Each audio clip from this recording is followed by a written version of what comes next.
Science का chapter number 5 तंतु से वस्त्र तक कंटिन्यू करेंगे। बच्चों, लास्ट वीडियो में हमने कपास के बारे में समझा, कपास के लिए कैसी मिट्टी की आवश्यकता होती है, कैसे वेदर की आवश्यकता होती है, कितने समय में कपास का फल पक करके तैयार हो जाता है, कितने समय में कपास के गोलक दिखने लगते हैं। तो ये सब हमने वहाँ पर समझा था। ठीक है, आज हम समझेंगे इसके आगे के टॉपिक्स को।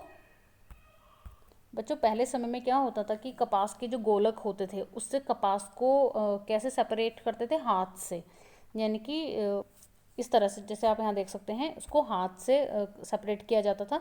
लेकिन अब क्या है, आधुनिक समय में मशीनें बना दी गई हैं, तो मशीनों की मदद से कपास गोलकों से कपास को अलग किया जाने लगा है। जैसा कि आप यहाँ पर देख सकते हैं कि मशीनों की हेल्प से किस प्रकार से कपास को कपास गोलकों से सेपरेट करते हैं। और बच्चों, ये जो प्रक्रिया होती है कपास गोलकों से कपास निकालने की, इसको कहते हैं कपास ओटना। ठीक है, तो ध्यान रखेंगे, कपास ओटना कई बार एक क्वेश्चन में पूछा जाता है।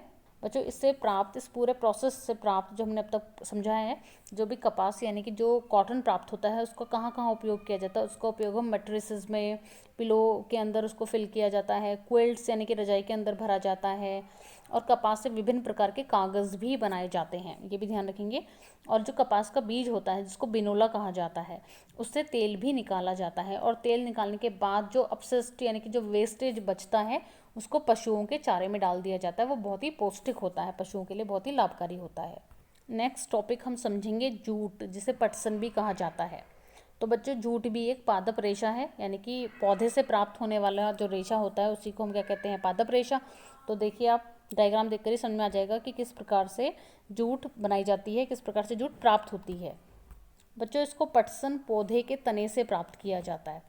और भारत में जूट की जो खेती है वो मोस्टली पश्चिम बंगाल, असम और बिहार में की जाती है। और जो पटसन है, पटसन की उपज के लिए जो जलोढ़ मिट्टी होती है वो ज़्यादा लाभकारी होती है। पटसन के जो बीज होते हैं ना बच्चों, वो वर्षा ऋतु में बोए जाते हैं, तो बारिश के मौसम में उनको बोना ज़्यादा लाभकारी रहता है।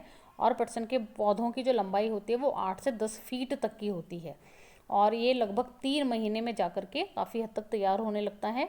और ये जो पटसन होता है, इसकी फसल को पुष्पन अवस्था में ही काटते हैं, यानी कि जब पुष्प आने लगते हैं तब उसको काटने शुरू कर देते हैं, क्योंकि यही वो स्टेज होती है जिसमें कि पटसन के तनों से लचीले और मजबूत जूट के रेशे प्राप्त किए जा सकते हैं।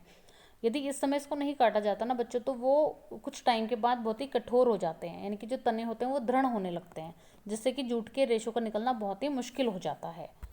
तो फसल की कटाई की जाती है सबसे पहले, उसके बाद जो पटसन पौधा है, जो 8 से 10 फीट का पौधा है पटसन का, उसकी शाखाओं और पत्तियों की सफाई की जाती है। सफाई करने के बाद उसको किसी भी स्थान पर रुके हुए जल में डुबो करके रखते हैं लगभग 4 से 5 दिन तक। ये प्रोसेस बहुत ज़रूरी होता है बच्चों। 4-5 दिन तक रखने के बाद जो पौधा होता है वो बहुत ही मुलायम होकर के गल जाता है, और उसके अंदर के जो रेशे होते हैं वो बिल्कुल स्पष्ट रूप से एकदम क्लियरली देखे जा सकते हैं। तो ये जो क्रिया होती है वो क्यों होती है? वो होती है जल में पाए जाने वाले जीवाणुओं के कारण।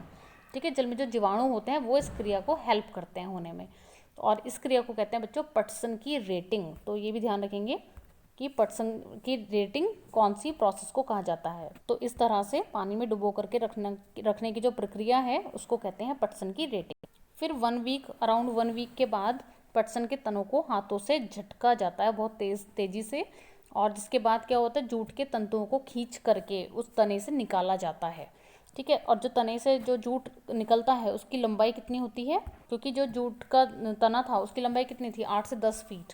तो इन तंतुओं की लंबाई भी 6 से 8 फीट कम से कम होती ही होती है, और ये हल्के पीले रंग के होते हैं और थोड़े से स्लिपरी टाइप के होते हैं। कपास के रेशों की तुलना में काफ़ी ज़्यादा मजबूत भी होते हैं। अच्छा, जूट का उपयोग किया जाता है मोस्टली रस्सी बनाने में, डलिया बनाने में, बोरा, टाट पट्टी आदि बनाने में जूट का ज़्यादा प्रयोग किया जाता है। और आज के टाइम में तो जूट से बनी हुई काफ़ी सारे डेकोरेटिव आइटम्स भी मिलने लगे हैं मार्केट में।